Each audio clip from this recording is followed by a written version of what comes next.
अतीक अशरफ हत्याकांड को लेकर जहां बड़े बड़े खुलासे हो रहे हैं और पुलिस के ऊपर गंभीर आरोप भी लग रहे हैं, वहीं आपको हम बता दें इस वक्त एक और बड़ा खुलासा हुआ है कि पुलिस की मदद से हुई है अतीक की हत्या।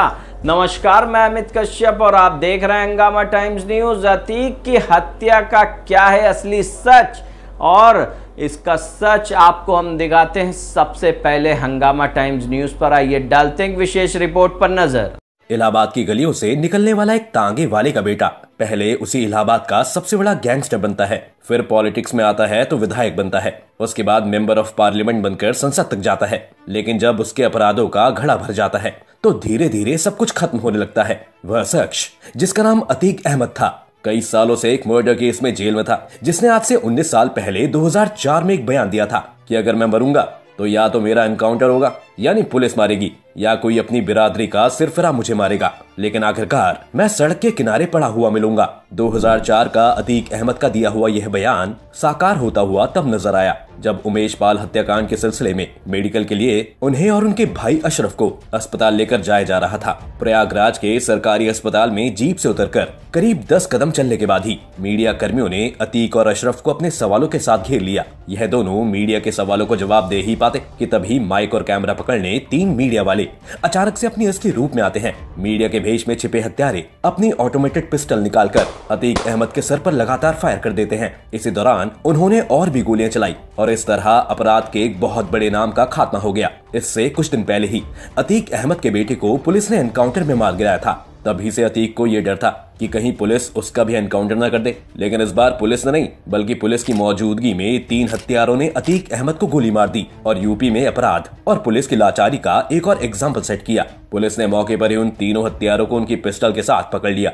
लेकिन आपको जानकर हैरानी होगी कि गोली लगने के कुछ समय तक अतीक अहमद जमीन पर पड़ा जिंदा तड़प रहा था और अस्पताल सामने था। लेकिन पुलिस वाले हमलावरों को ढूंढने अतीक की बॉडी को छोड़कर चले गए। अगर समय रहते उसे अस्पताल के अंदर ले जाया जाता तो शायद उसके बचने के चांसेस थे। हो सकता है कि आपको लगे कि हम अतीक के लिए संवेदना प्रकट कर रहे हैं, तो दोस्तों यहाँ बात अतीक की हत्या सही या गलत की नहीं है, बल्कि अतीक से जुड़े कई ऐसे लिंक थे जिससे उत्तर प्रदेश में अपराध को पूरी तरह खत्म करने में मदद मिल सकती थी। लेकिन लाचार पुलिस वाले अतीक को मरता हुआ देखते रहे और वो सारे लिंक अतीक के साथ खत्म हो गए। दोस्तों आपको बताएं कि जो लोग हमला कर रहे थे वो गोली चलाते हुए जय श्री राम के नारे लगा रहे थे, जिसे लेकर प्रदेश भर में धार्मिक हिंसा न भड़क जाए। इसके लिए योगी सरकार ने धारा 144 लागू कर दी है, जिसमें एक साथ सड़क पर 4 या 4 से ज्यादा लोग इकट्ठा खड़े नहीं हो सकते, क्योंकि कहीं अतीक की बिखरी हुई गैंग एक्टिव होकर प्रदेश में और अपराध न फैलाए। लेकिन यहाँ एक सवाल जरूर है जिस पर सबका ध्यान जा रहा है कि आखिर अतीक की हत्या करने वाले कौन है, उन्होंने अतीक की हत्या क्यों की और इसकी प्लानिंग कैसे की गई। तो सबसे पहले प्लानिंग से ही शुरू करते हैं। अतीक और अशरफ की हत्या करने वाले 3 लोग, जिनका नाम लवलेश तिवारी, सनी और अरुण मौर्य है, यही लोग हमले के लिए जिम्मेदार माने गए हैं। लवलेश तिवारी, सनी और अरुण मौर्य माफिया अतीक अहमद और उसके भाई अशरफ को मारने के लिए 2 दिन पहले प्रयागराज पहुंच गए थे। प्रयागराज पुलिस को हत्या आरोपियों से पूछताछ के दौरान ये जानकारी मिली है। मीडिया रिपोर्ट्स के मुताबिक लवलेश, सनी और अरुण इस हत्या को अंजाम देने से 48 घंटे पहले प्रयागराज आए थे और वहां रुकने के लिए एक होटल लिया था। जिन होटलों में ये लोग रुके थे वहां पुलिस पूछताछ कर रही है। कई होटलों में पुलिस देर रात से छापामारी कर रही है। कहा जा रहा है कि एक आरोपी पीठ पर एक बैग टांगकर घटना को अंजाम देने पहुंचा था, जबकि बाकी के पास कोई सामान नहीं था। ऐसे में पॉसिबिलिटी है कि बाकी आरोपियों का सामान होटल में ही हो। पुलिस को लगता है कि इनके सामान में कोई ऐसा सबूत मिल सकता है जिससे इस मामले से जुड़े बाकी लोगों का पता लग सकता है और ये भी पता चल सकता है कि अशरफ की हत्या के पीछे असली मकसद और हाथ किसका है। पुलिस की कस्टडी में जाने के बाद इन तीनों ही हमलावरों से पुलिस लगातार पूछताछ कर रही है।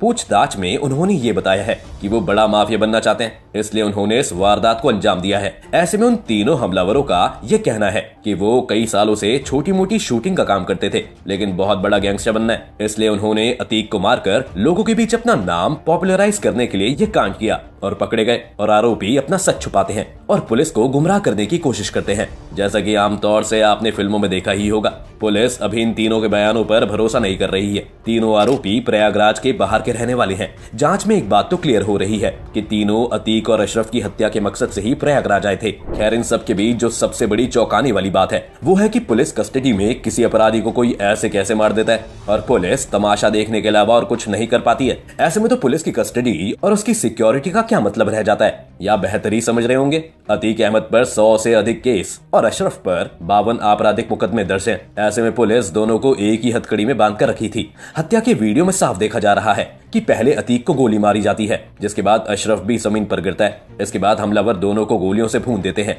इसके अलावा पुलिस की लापरवाही इस हद तक देखी जा सकती है कि अतीक अपनी सुरक्षा को लेकर बार बार चिंता जाहिर कर रहा था। इसके बावजूद सावधानी नहीं बरती गई। अतीक पुलिस कर्मियों के बीच रुककर मीडिया से बात कर रहा था। आमतौर पर अंडर ट्रायल कैदियों को पुलिस मीडिया से बात नहीं करने देती है। पुलिस की लापरवाहियों के कारण उत्तर प्रदेश सरकार ने तुरंत एक्शन लेते हुए 17 पुलिस वालों को सस्पेंड कर दिया है। लेकिन इस सस्पेंशन से क्या उत्तर प्रदेश में लचर पुलिस व्यवस्था का रिकॉर्ड बदला जा सकता है? जी हाँ दोस्तों, ये कोई पहली बार नहीं है जब किसी भी पुलिस कस्टडी में रहते हुए मौत हुई हो। उत्तर प्रदेश में पुलिस कस्टडी में 2017 से लेकर 2022 तक 41 लोगों की मौत हो चुकी है। लोकसभा में गृह मंत्रालय की ओर से दी गई जानकारी के मुताबिक 2017 में 10, 2018 में 12, 2019 में 3, 2020 में 8 और 2021 में 8 लोगों की पुलिस कस्टडी में मौत हुई है। ऐसे में यूपी में पुलिस कस्टडी में मौत को लेकर सवाल उठ चुका है और कई बार विपक्ष योगी सरकार को घेर चुकी है। सुप्रीम कोर्ट ने 1996 के एक आदेश में कहा था, पुलिस कस्टडी में हत्या हेनस क्राइम है,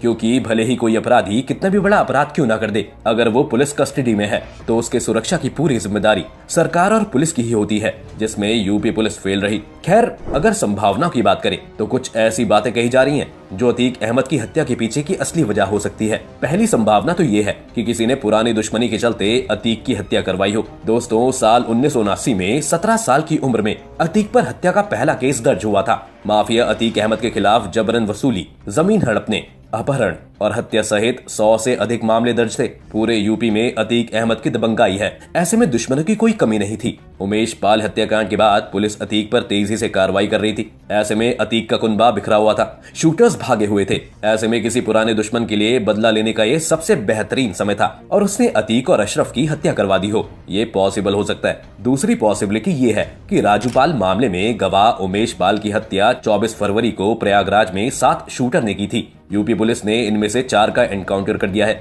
वहीं 3 शूटर अब भी फरार हैं। इनका नाम साबिर, गुड्डू मुस्लिम और अरमान है। अतीक और अशरफ की रविवार रात गोली मारकर हत्या कर दी गई। ऐसे में हो सकता है कि फरार साबिर, गुड्डू मुस्लिम या अरमान में से किसी ने शूटर्स के जरिए अतीक की हत्या करवा दी हो ताकि पुलिस प्रेशर में आ जाए। इसका कारण ये है कि अतीक की हत्या के साथ ही पॉलिटिकल रेटोरिक शुरू हो गई है। ऐसे में पुलिस अब इन फरार शूटर्स का एनकाउंटर करने से बचेगी, यानी तीनों फरार शूटर्स को इससे सीधा फायदा होगा। यानी ये संभव है कि पुलिस पर प्रेशर बनाने के लिए किसी साथी ने ही शूटर के जरिए अतीक की हत्या करवा दी हो, जिससे पुलिस प्रेशर में आ जाए। इसके अलावा धार्मिक सौहार्द बिगड़ने के लिहाज से भी अतीक की हत्या करवाई जा सकती है, जिसकी पॉसिबिलिटी को देखते हुए सरकार ने पूरे प्रदेश में धारा 144 लागू कर दी है। दोस्तों, अगर इस पूरे मामले को देखा जाए तो इसमें अतीक अहमद का मरना कोई बहुत बड़ी बात नहीं है, लेकिन पुलिस कस्टडी में उसका मारा जाना और वो भी कैमरे के सामने, ये उत्तर प्रदेश के लिए बहुत बड़ी बात होनी चाहिए। क्योंकि अगर ऐसा ही है फिर तो प्रदेश में बड़े से बड़ा नेता हर रोज मीडिया के साथ प्रेस कॉन्फ्रेंस करने आता है।